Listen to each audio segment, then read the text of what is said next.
There is something most men will never be told, not by their fathers, not by their friends, and certainly not by the culture they grew up in. And because no one tells them, they spend years, sometimes entire lifetimes, chasing the wrong things. They chase approval. They chase attention. They chase the feeling of being wanted. And the cruel irony is that the more desperately they chase it, the further it moves away from them. What I am about to share with you is not a trick, and it is not a manipulation tactic. It is something far more powerful than that. It is the truth about what actually makes a woman think about a man long after he has left the room. What keeps him in her mind at 2 a.m. when she cannot sleep. What makes her reach for her phone and then put it back down because something in her knows she needs to let him come to her. This is about the kind of man who does not beg for space in a woman's thoughts because he already occupies it naturally, effortlessly, and permanently. If you are watching this for the first time, I want you to know that what you are about to hear is going to challenge some of the things you have believed about attraction, relationships, and what women actually want. I am not here to flatter you, and I am not here to tear you down. I am here to give you something real. So before we go any further, if this kind of honest, no-nonsense content speaks to you, go ahead and hit that subscribe button, because we are just getting started, and there is so much more where this comes from. Keep an open mind as we move through each of these points, because some of them will feel uncomfortable at first, and that discomfort is exactly where the growth lives. 1. She does not miss what was always available. There is a principle that runs through Stoic philosophy like a golden thread, and it is this: the value of a thing is determined by its rarity and by the standard it upholds. Marcus Aurelius wrote in his Meditations that a man must know the difference between what is within his control and what is not. And one of the most powerful things within any man's control is how much of himself he gives away. Most men, when they meet a woman they are drawn to, immediately begin to make themselves completely available. They answer every message within seconds. They rearrange their plans. They volunteer information about their feelings before those feelings have even been earned a place in the conversation. And what happens? The woman, almost without realizing it, begins to take his presence for granted, not because she is cruel, but because human psychology is wired to value what requires some effort to reach. When something is always there, always on, always waiting, it stops feeling special. It simply becomes furniture. Think about the men in your own life who you respect the most. Are they the ones who were always immediately available for everyone, or are they the men who had a sense of direction and purpose that meant their time and attention carried genuine weight? Ask yourself honestly, when was the last time you valued something you received without any effort at all? The answer reveals something important. A man who is too available signals, without saying a word, that he has nothing more pressing than the woman in front of him. And while that might sound romantic in theory, in practice it communicates a lack of depth. It suggests an absence of the kind of inner world that makes a man genuinely interesting. The men women cannot stop thinking about are not the ones who dropped everything the moment she appeared. They are the ones who made her feel that she was stepping into a life that was already rich, already full, already moving in a meaningful direction. She was invited in. She was not the reason the life existed. Seneca wrote that it is not that we have a short time to live, but that we waste a great deal of it. A man who fills every spare moment with the pursuit of a woman's attention has, in a very real sense, made her his primary occupation, and women feel that. They feel the weight of being someone's whole world before they have even decided whether they want to be in it. It is suffocating, even when it is well-intentioned. True magnetism comes from a man who is genuinely absorbed in something beyond the relationship, his craft, his mission, his growth, and who, from that full and purposeful place, chooses to include her. That choice, made from abundance rather than from need, is one of the most attractive things a man can offer. So the question is not how much time you can give. The question is whether the time you give means something, because it comes from a life that is worth living with or without her. 2. Stillness is louder than any word you could say. We live in a world that has conditioned men to perform, to say the right thing, to have the perfect response, to fill silence with reassurance and noise. Social media has amplified this to an almost absurd degree. Men who believe that if they just say enough, explain enough, prove enough, the woman will finally understand and choose them. But here is what that approach misses entirely. A woman's attraction is not a logical conclusion, it is a feeling. And feelings are not produced by arguments.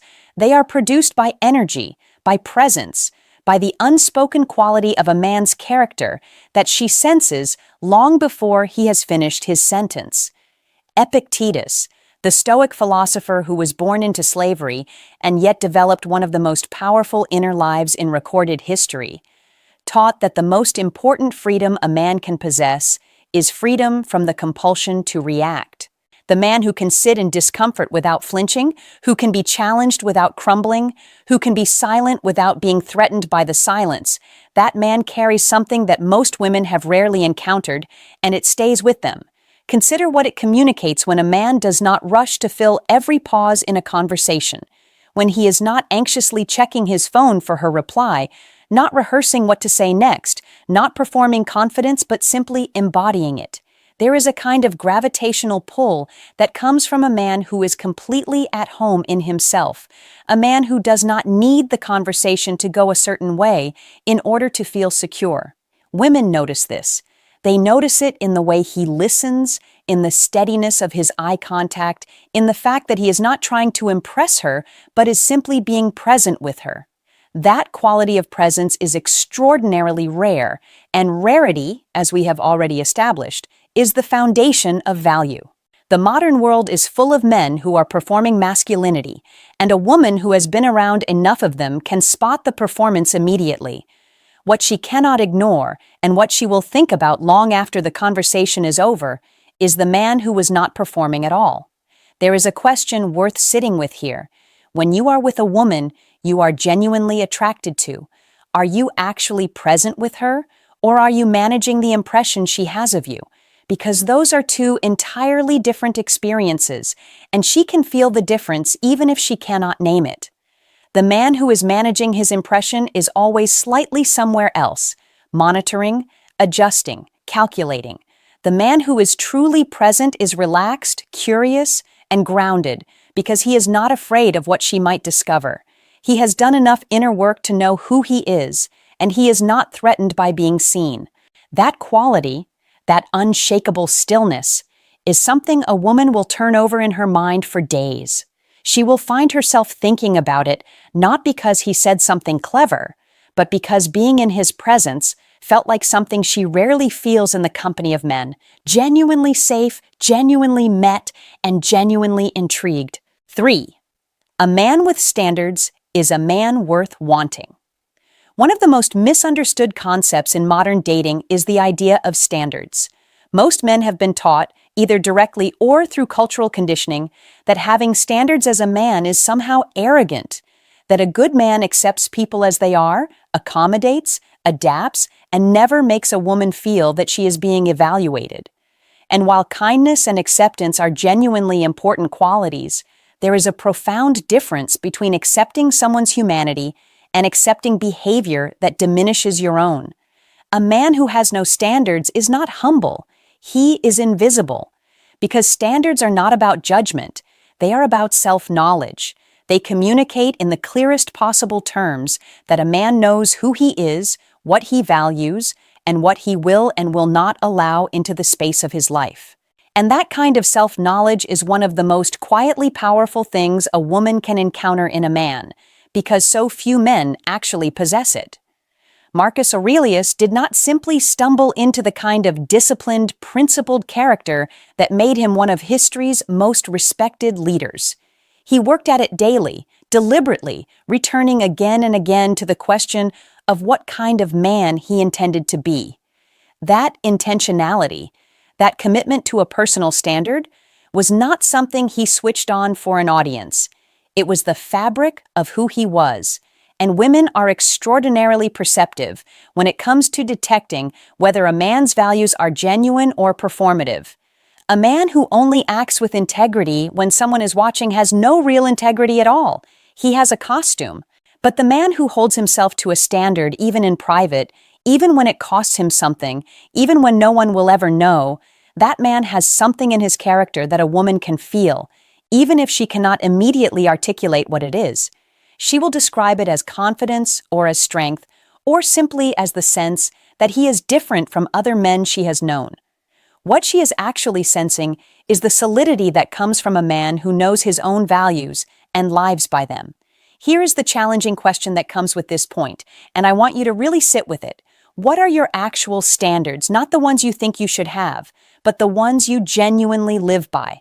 Because most men, if they are honest with themselves, have never truly defined them. They accept situations they are uncomfortable with because they are afraid of losing the woman. They tolerate disrespect because they have confused tolerance with strength. They bend themselves out of shape to fit into someone else's expectations and then wonder why they feel invisible in their own relationships.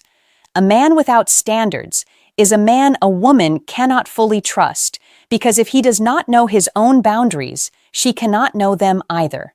And without that clarity, she cannot feel the safety that genuine attraction requires. The man she cannot stop thinking about is not the man who accepted everything she offered without question. He is the man who, at some point gently and without drama, showed her where he stood, and she respected it, and then she wanted him more for it. 4. Mystery is not a game. It is a philosophy. There is a version of mystery that is manipulative, the kind sold in self-help books that advise men to wait exactly 3 days before texting, to pretend to be busy when they are not, to manufacture intrigue through artificial scarcity. That is not what we are talking about here, and I want to be very clear about that, because that approach is both dishonest and ultimately ineffective. Real mystery is not a strategy. It is the natural byproduct of a man who has genuine depth, a man who has an inner world rich enough that no single conversation, no single evening, no single month could fully map it. The men women think about obsessively are not men who were deliberately withholding. They are men who were genuinely layered, men who revealed themselves gradually and naturally, not because they were playing a game, but because they were complex enough that there was always something more to discover. Think about the most compelling books you have ever read or the films that stayed with you long after the credits rolled. What made them unforgettable was not that they told you everything immediately. They gave you enough to be drawn in, and then they trusted you to stay curious. A man who tells a woman everything about himself in the first conversation, who volunteers every insecurity, every past wound, every future plan, that man has handed her the whole book at once. And while she might feel a momentary intimacy, what she loses is the pleasure of discovery. Women are, at their core, deeply curious creatures. They want to feel the satisfaction of uncovering a man, of learning him over time, of realizing with each new layer that there is still more beneath. That process of discovery is not just enjoyable. It is what keeps her mind returning to him when he is not there. She is, in a very real sense, still reading, still turning pages. Seneca wrote that a man should withdraw into himself as much as possible, keeping company with those who are likely to improve him, and that there is great pleasure in having an inner life that does not depend on constant external expression. This is the philosophical root of genuine mystery, not secrecy, not coldness, but the possession of an interior world so substantial and so alive that it cannot be fully expressed in a single encounter. Ask yourself this: when you are with a woman, do you leave her with more questions about you than when she arrived, or do you leave her feeling like she already has the complete picture? Because the man she cannot get out of her head is almost always the one she has not yet fully figured out, not because he was hiding, but because there was simply too much of him to absorb all at once. Build that inner world. Pursue your interests with genuine passion. Have opinions formed through real experience and reflection. Read, travel, create, struggle, grow. The depth you develop in private becomes the mystery she encounters in person, and it is the most honest and sustainable form of intrigue a man can offer. 5. Emotional strength is the rarest thing she has ever seen. Let us be honest about something that most conversations around masculinity tend to avoid. There is a version of emotional unavailability that gets mistaken for strength, and it is not strength at all. It is armor. It is the result of men being told from boyhood that feelings are weaknesses, that a man who feels too much, who admits vulnerability, who allows himself to be moved by the world around him, is somehow less of a man. And so men learn to shut it down, to deflect with humor, to disappear into work or silence when things get difficult. The result is a generation of men who are emotionally absent, not because they do not feel, but because they have never been given the tools or the permission to feel well. And women, who are often emotionally fluent from a very young age, can feel that absence acutely. It is one of the most common reasons relationships break down before they ever truly begin. But here is where it becomes interesting and where the real opportunity for modern men lies. Because emotional strength, true emotional strength, not emotional performance and not emotional suppression, is genuinely one of the rarest things a woman will ever encounter in a man. And when she encounters it, she does not forget it. Emotional strength is not crying on cue or sharing every feeling the moment it arises. It is the ability to sit with difficulty without being destroyed by it. It is the capacity to hear hard things without becoming defensive, to hold space for a woman's emotions without being threatened by them, to communicate your own inner experience with clarity and without either dramatizing it or dismissing it. Epictetus taught that the measure of a man is not what happens to him, but how he responds. And that principle applies as much to emotional life as it does to external circumstance. The man who can be fully present in an emotionally charged moment, who does not shut down, run away, or explode, is the man she will describe to her friends the next day. He is the man she will lie awake thinking about because he gave her something she has been looking for without always knowing how to name it. The question here is a confronting one, and I am asking it with genuine care. In what areas of your emotional life have you been performing strength rather than practicing it?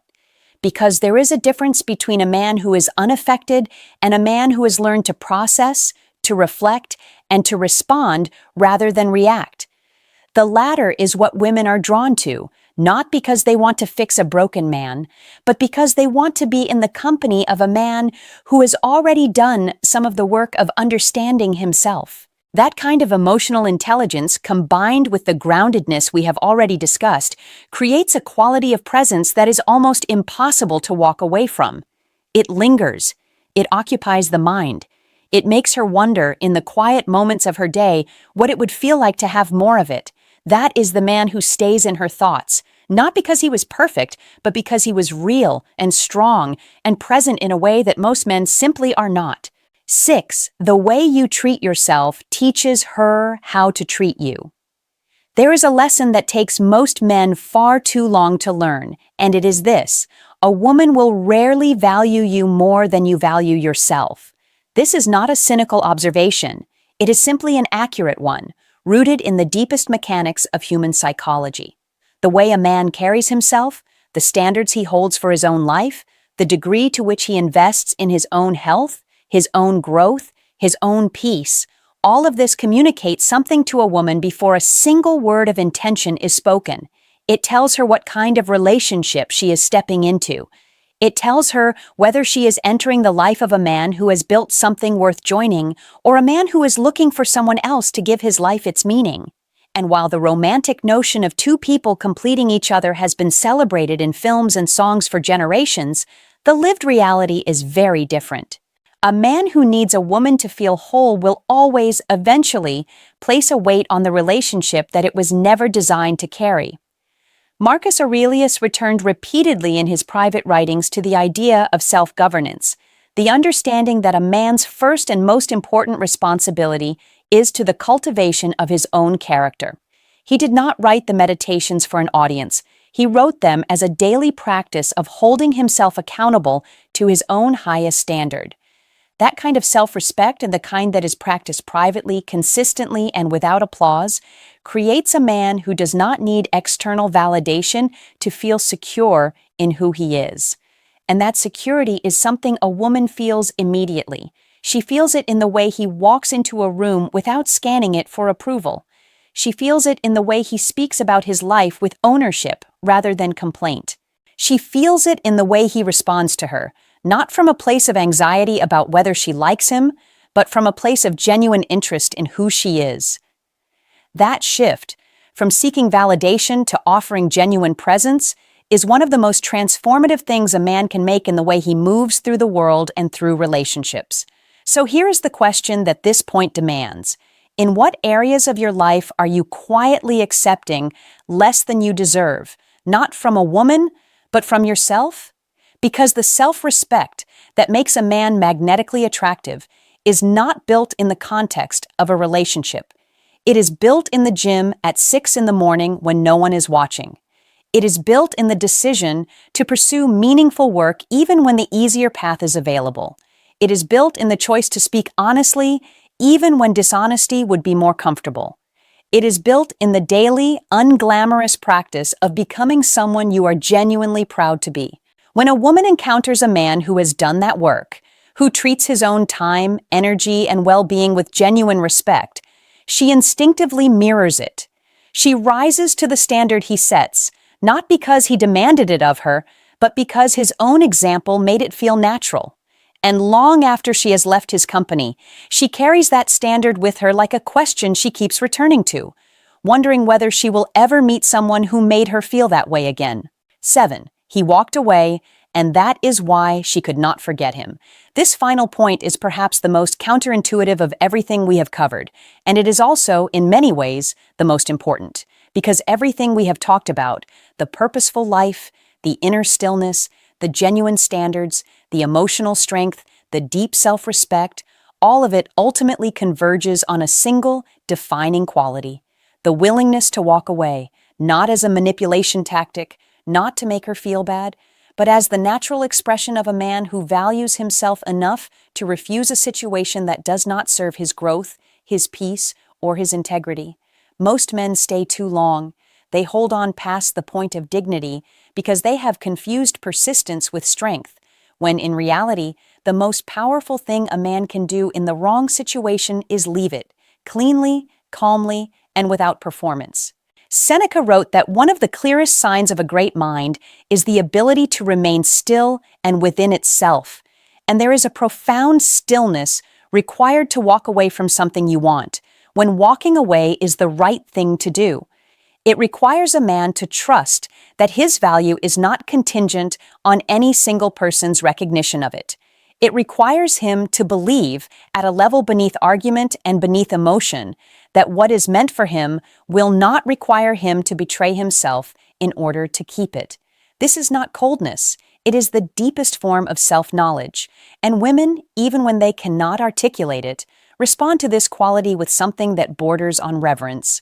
The man who left, not out of indifference but out of self-respect, is the man who occupies her thoughts with a particular intensity, because he showed her something she rarely sees, a man who loved himself enough to choose his own peace over the comfort of her approval. Think about the men throughout history who have commanded the deepest respect, not through aggression or dominance, but through the quiet, unshakable certainty of their own worth. Think about the way Epictetus, despite having been born into slavery and subjected to conditions that would have broken most men, never surrendered his inner freedom. He understood that no external circumstance and no other person had the power to define him unless he granted that power willingly. That understanding, that your sense of self does not live in someone else's hands, is the foundation of every point we have covered today. It is what makes a man unavailable in the ways that matter, mysterious without trying to be, emotionally strong without being closed, and capable of walking away without looking back. Ask yourself with complete honesty, are you currently in any situation, romantic or otherwise, where you are staying not because it is right for you, but because you are afraid of what leaving would say about you, or afraid of what you might lose? Because that fear, more than almost anything else, is what keeps a man small. And small men, however kind and however well-intentioned, are not the men women cannot stop thinking about. The man she thinks about at 2 in the morning is the one who showed her, through everything he did and everything he refused to do, that he was the author of his own life. He was not waiting for her permission to be great. He was not shrinking himself to fit her comfort. He was not performing masculinity for her approval. He was simply, quietly, and powerfully himself. And she felt the gravitational pull of that truth long before she understood it, and long after he was gone.